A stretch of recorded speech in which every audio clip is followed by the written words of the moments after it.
Alors, c'est quoi les cystodes? Les cystodes, c'est des vers plats,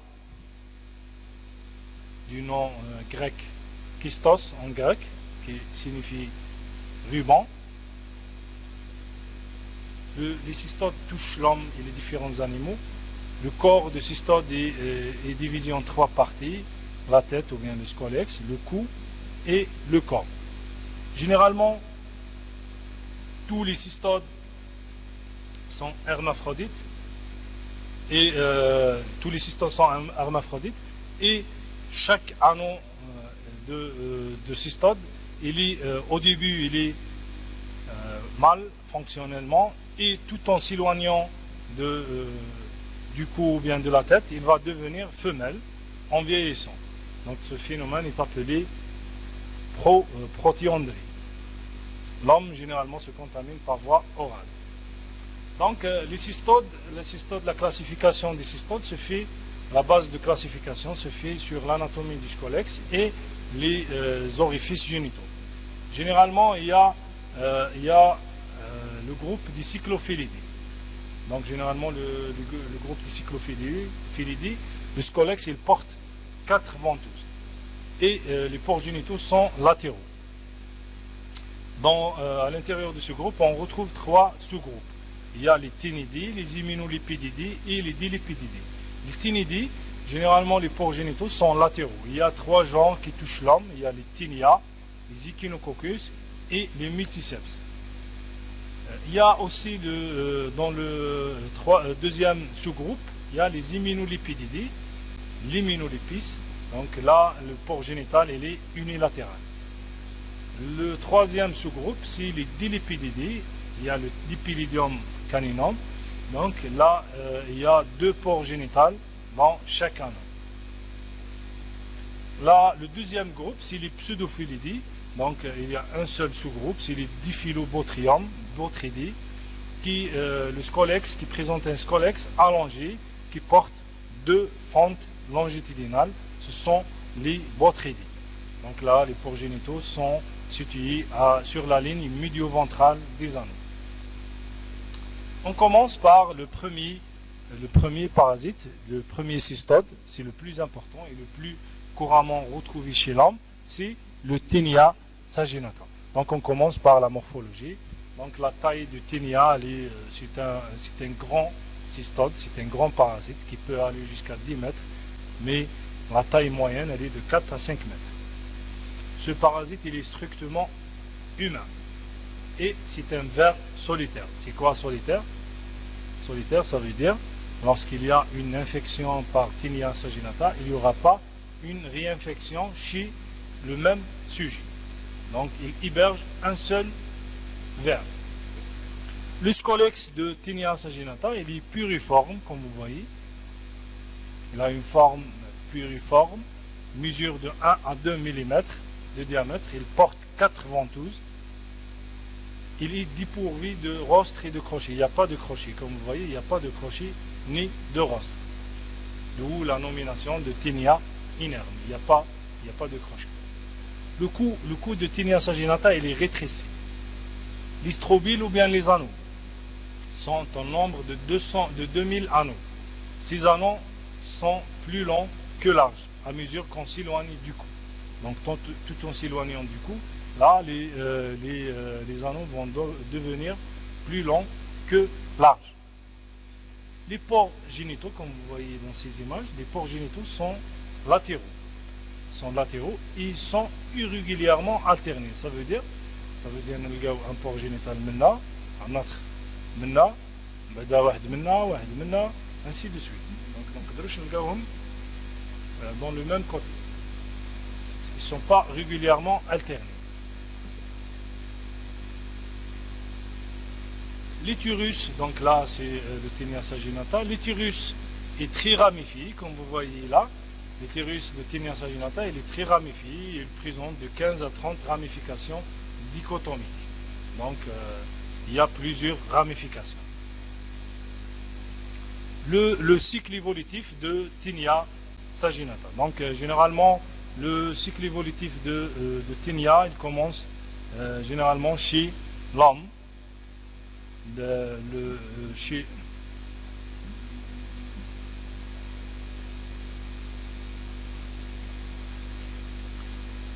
alors le cycle évolutif chez l'homme.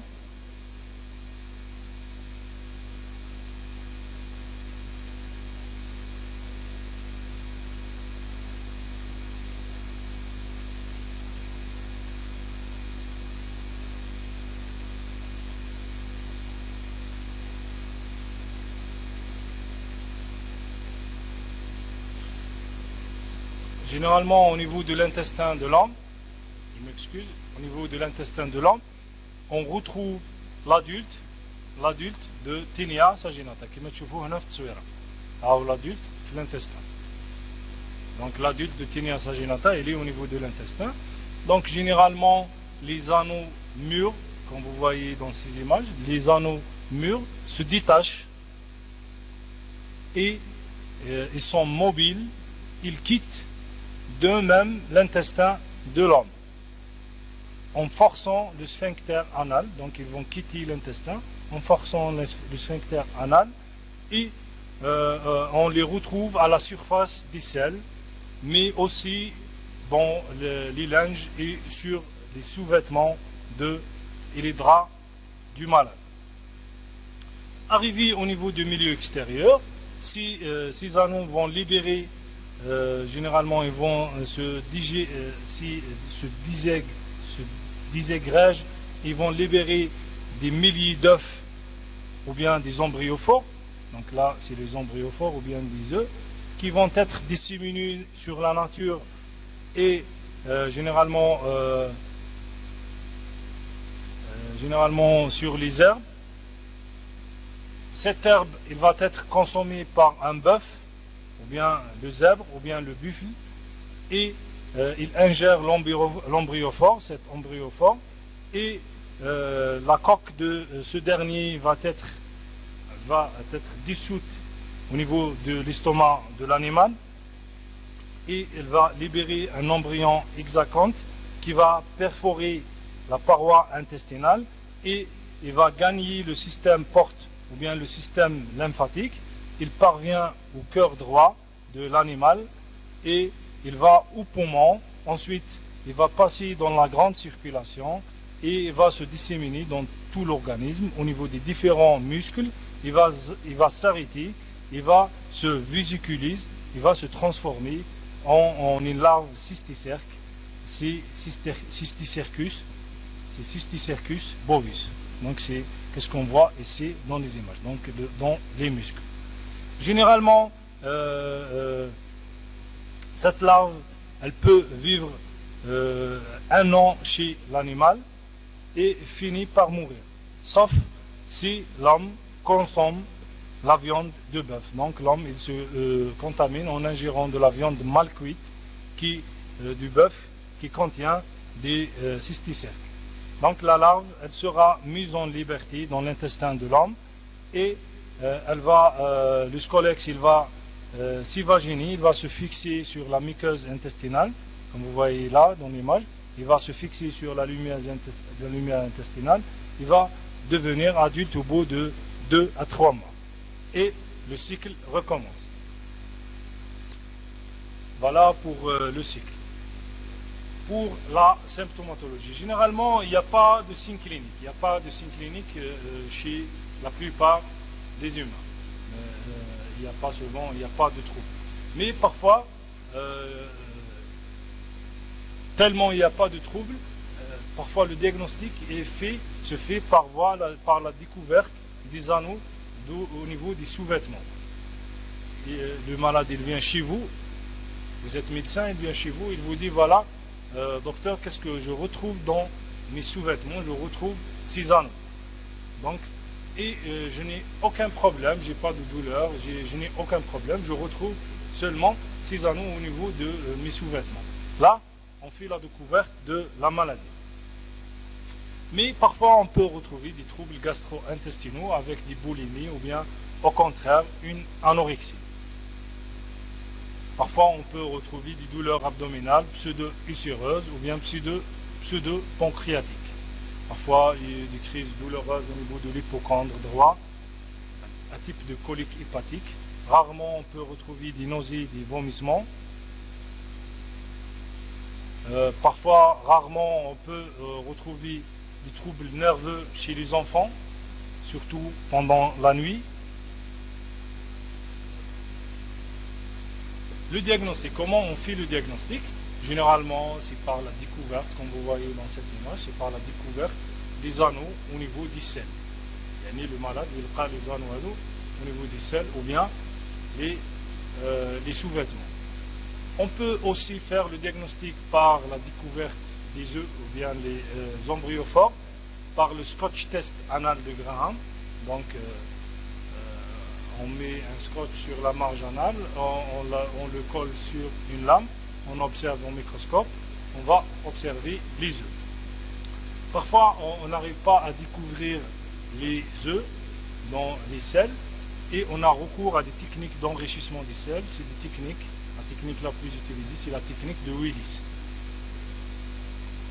Après découverte, au microscope, qu'est-ce qu'on observe? On observe des œufs qui ont une forme ovoïde de 30 à 40 micromètres de diamètre.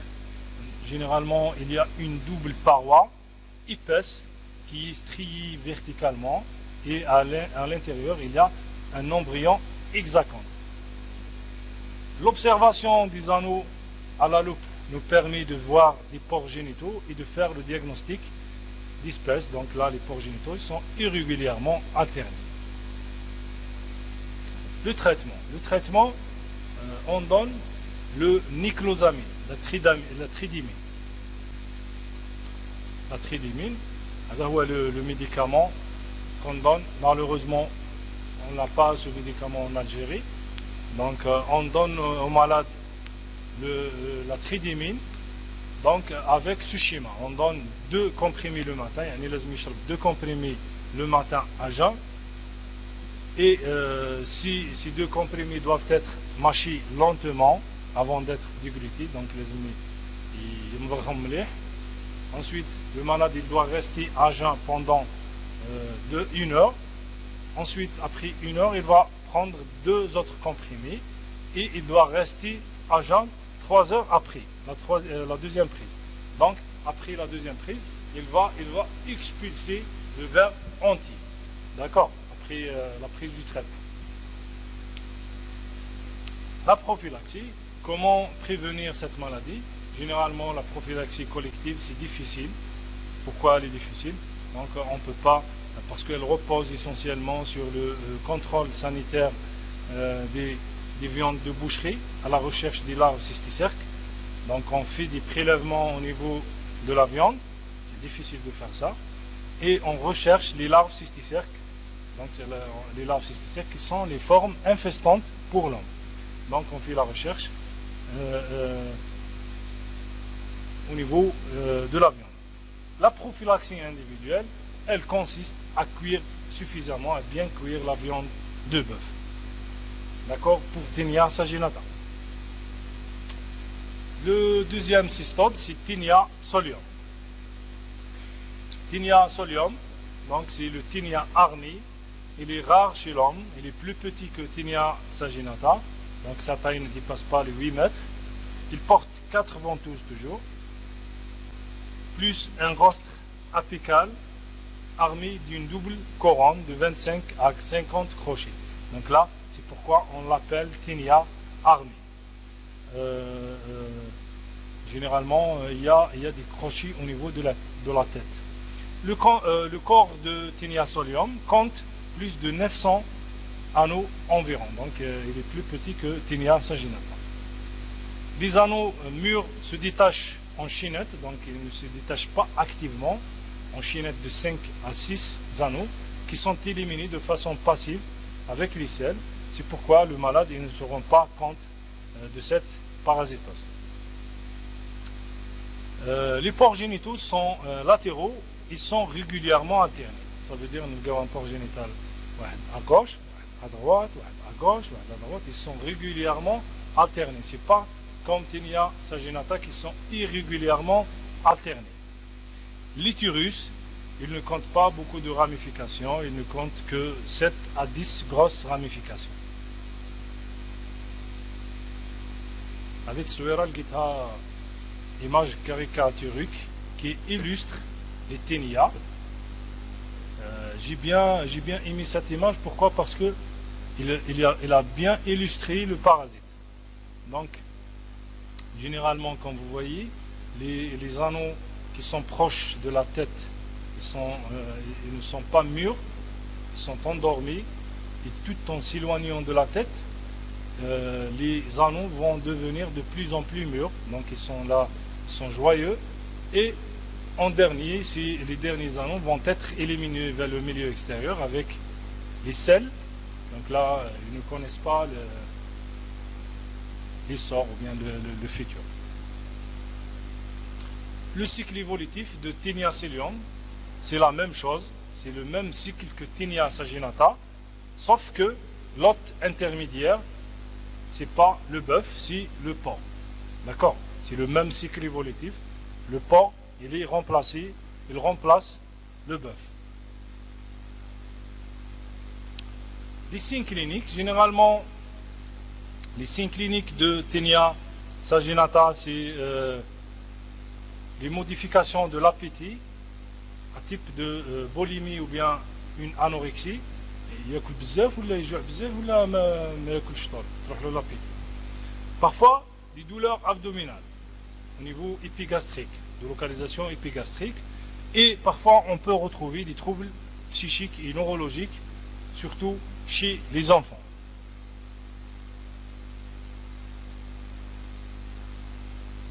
Le diagnostic de Taenia Solium est difficile. Pourquoi il est difficile? Parce que les anneaux émis dans les selles échappent souvent à l'attention du malade, parce qu'ils sont éliminés passivement, et le diagnostic généralement se fait par l'examen parasitologique, coprologique, qui permet de mettre en évidence les embryophares, les œufs au niveau des selles. Et l'identification de l'espèce se fait par l'observation des anneaux dans les selles. Là, on trouve des pores génitaux qui sont régulièrement alternés. Le traitement, c'est la tridémine, donc on donne toujours la tridémine par le même schéma préconisé dans le traitement de Taenia saginata. La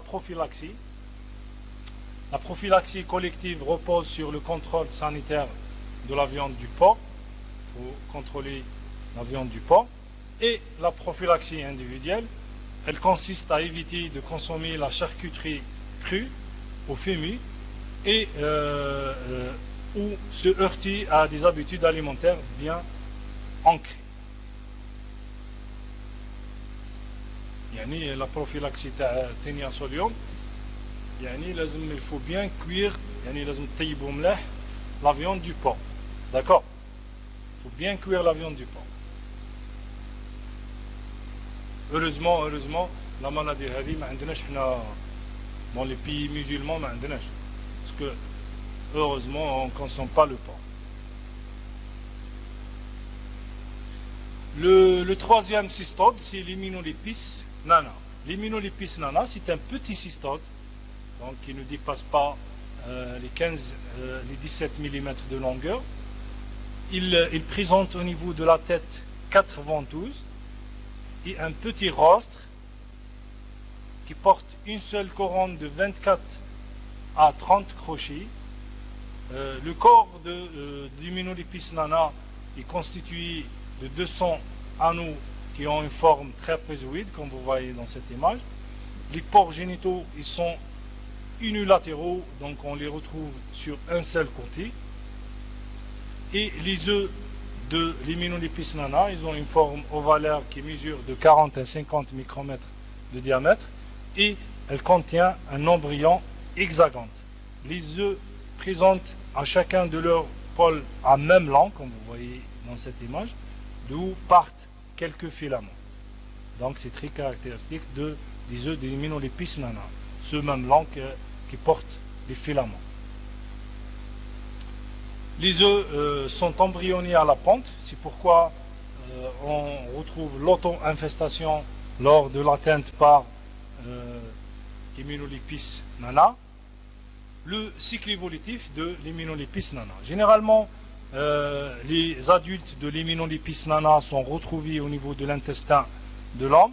Arrivés à maturité, ils vont éliminer dans le milieu extérieur les œufs. Les œufs sont disséminés dans le milieu extérieur et ils ont deux destinations. La première destination, donc là, le cycle peut comporter un hôte intermédiaire, donc généralement des blattes ou bien des vers de farine ou bien généralement des petits insectes. Donc là, les œufs sont avalés par généralement par ces insectes, les vers de farine, et à l'intérieur du corps de cet insecte, il y a une transformation de l'œuf en larve cysticercoïde chez l'hôte intermédiaire qui est l'insecte, et généralement l'homme il ingère accidentellement ces insectes qui sont retrouvés avec du pain par exemple. Ils sont ingérés accidentellement par l'homme. Donc l'homme il ingère accidentellement l'insecte avec le pain. L'insecte qui héberge à l'intérieur de son corps la forme infestante pour l'homme qui est la larve cysticercoïde. يعني l'homme qui ياكل الخبز. jamais كليتوا نتوما الخبز فيه الكفار. c'est sûr كليتوه. Donc, arrivé au niveau de l'intestin de l'homme, l'insecte, donc il va libérer les larves cysticercoïdes, devient adulte au niveau de l'intestin de l'homme au bout de 15 jours et le cycle recommence à plusieurs reprises. Donc là. Parfois, la deuxième destination des œufs d'Hymenolipis nana, donc parfois dans la deuxième destination, c'est le cycle court direct. Donc directement, ces œufs vont être avalés directement par l'homme et arrivés au niveau de l'intestin, ces œufs vont se transformer en larves cysticercoïdes dans l'intestin de l'hôte, à l'intérieur de l'intestin de l'hôte, et il va libérer un embryon hexaconte après plusieurs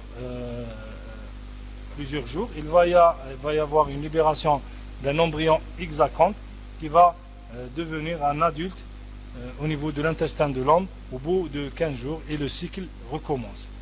C'est ça le cycle de l'Hymenolipis nana. Donc généralement les signes cliniques sont d'origine sont de localisation intestinale, généralement se traduisant une irritation de l'intestin.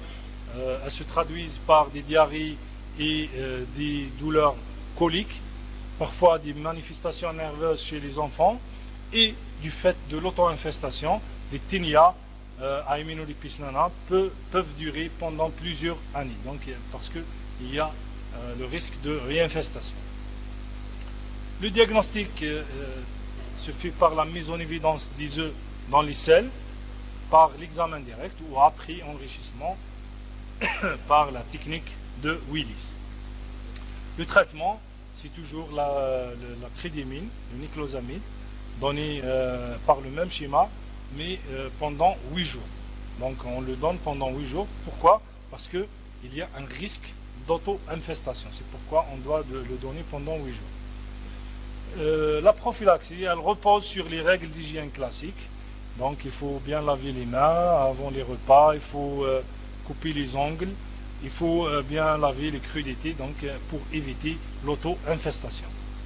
D'accord? Pour les Hymenolipis nana. Le quatrième cystode, c'est le Dipylidium caninum. Le Dipylidium caninum, donc c'est un parasite habituellement des chiens et des chats, mais il peut toucher accidentellement l'homme. La taille de Dipylidium caninum, elle est d'environ 50 cm. Le scolex, il est muni d'un rostre garni de 4 couronnes de crochets. Il y a 4 couronnes de crochets. Il y a 4 ventouses et 4 couronnes de crochets. Les anneaux ont une forme trapézoïde ressemble à des grains de concombre, comme vous voyez. Les pores génitaux sont bilatéraux, donc il y a un pore génital à gauche et un pore génital à droite. Et les œufs sont éliminés en groupe, donc sont groupés en 8 à 15 dans une capsule ovifère. Donc généralement, un adulte élimine 100 capsules par an. Le cycle évolutif, donc généralement les œufs sont avalés par des larves de puces, donc les œufs qui sont retrouvés dans le milieu extérieur sont avalés par des larves de puces. Donc à l'intérieur du corps de cette larve, il va y avoir une formation, une transformation de l'œuf en une larve cysticercoïde qui demeure dans la cavité de la larve même lorsqu'elle devient adulte, donc les larves de puces. Le chien s'infeste en consommant, en ingérant accidentellement les puces adultes au niveau de l'intestin. Ces puces vont libérer les larves cysticercoïdes qui vont donner des adultes au niveau de l'intestin du chien. Pour l'homme, généralement, les enfants qui vivent à proximité des chiens, ils vont être infectés accidentellement en avalant les puces qui tombent dans les aliments. Généralement, il n'y a pas de signes cliniques, mais parfois, si on rencontre des signes cliniques, c'est des signes qui sont proches de se retrouver chez Tinea saginata, en cas de Tinea saginata. Le diagnostic se fait par la mise en évidence des œufs regroupés dans les capsules ovifères. Le traitement est basé sur la tridymine. Donc on donne des médicaments, la tridymine dosée à 500 mg. Le dernier cystode, c'est le c'est le Diphyllobotrium latum qui appartient au sous-groupe des Pseudophilidae. Donc dans la morphologie de Diphyllobotrium latum, c'est le plus grand cystode humain. Donc il peut aller jusqu'à 20 mètres. Donc c'est assez grand, mais généralement la taille moyenne elle est de 2 à 8 mètres. Habituellement elle est sont de 2 à 8 mètres. Généralement dans le scolex il n'y a pas de ventouse, mais on retrouve deux fentes longitudinales. Donc les fentes longitudinales allongées qui sont appelées des bothridi, de la nomination de Diphyllobotrium latum, ou bien le botryocéphale. Les strobiles ou bien les anneaux sont de plusieurs centaines de segments, ils ont une forme trapézoïde. Les pores génitaux sont ventrales, ça veut dire ils sont au milieu, comme vous voyez dans cette image. Donc les pores génitaux sont ventrales, voilà, les pores génitaux. Et les œufs sont brunâtres et sont operculés, ça veut dire qu'ils présentent une ouverture dans l'une des deux extrémités. Ils ont une taille de 70 micromètres, ils ont une forme ovalaire. Le cycle évolutif de botryocéphale, de Diphyllobotrium latum. Donc c'est un cycle hétéroxène complexe qui nécessite le passage par plusieurs hôtes intermédiaires. Généralement, l'adulte se retrouve au niveau de l'intestin de l'homme ou bien des différents animaux, parce que ce n'est pas un parasite strictement humain, il touche les différents animaux et il peut toucher l'homme. Donc généralement, l'adulte se retrouve au niveau de l'intestin de l'homme. Arrivé à maturité, généralement, les œufs sont éliminés dans le milieu extérieur qui ne sont pas embryonnés. Donc, elles s'embryonnent en 10 à 14 jours lorsque la température est favorable. Et généralement, lorsque le développement se termine, là, il va y avoir une ouverture de l'opercule. Donc là, l'opercule va s'ouvrir et il va y avoir une libération d'un embryon cilié qui est le coracidium. Il nage dans l'eau. Donc là, l'évolution de ces étapes se font dans l'eau douce. Donc ces différentes étapes se passent dans l'eau douce. Donc le coracidium, il nage dans l'eau à la recherche de son hôte intermédiaire. Donc il est généralement consommé ou bien il est ingéré par un cyclops, en particulier le cyclops, le cyclops.